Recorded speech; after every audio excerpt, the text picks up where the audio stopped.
Uxbridge was one of the hardest hit towns in central Massachusetts with more than 2 feet of snow. As our Chandler Walsh explains, the area remains in cleanup mode after another nor'easter, but some residents say they're ready for spring. The National Weather Service says nearly 28 inches of snow dropped on Uxbridge. It's the highest snow total for central Mass yesterday, and it's definitely been a day of digging out and cleaning up for residents. Matt Gogan shovels out his home in Uxbridge. He started after a 30-hour shift clearing snow in another town. Just one of those snowstorms that just kept going and going and going. It's like, is it ever going to end? Residents say they knew the storm would bring significant snow, but they say they didn't expect more than 2 feet.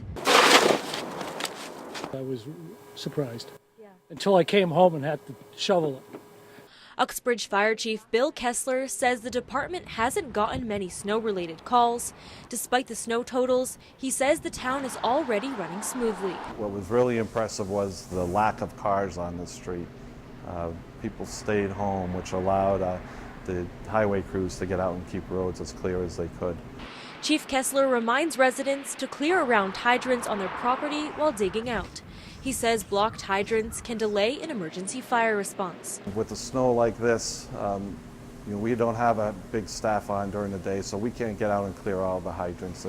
It didn't take long for Bob Broder to clear around his house thanks to his plow. He spent a little time helping neighbors plowing their driveways too. I did a couple on the way home. I seen a couple of people out there. Still had a lot of snow to go, so I just told them I'd push the heavy end on the end of the driveway. While residents shovel out from their third March nor'easter, they say it's too much snow for this time of year. 5 years ago, I planted my garden, some of my garden on St. Patrick's Day. I'm not going to do it this year.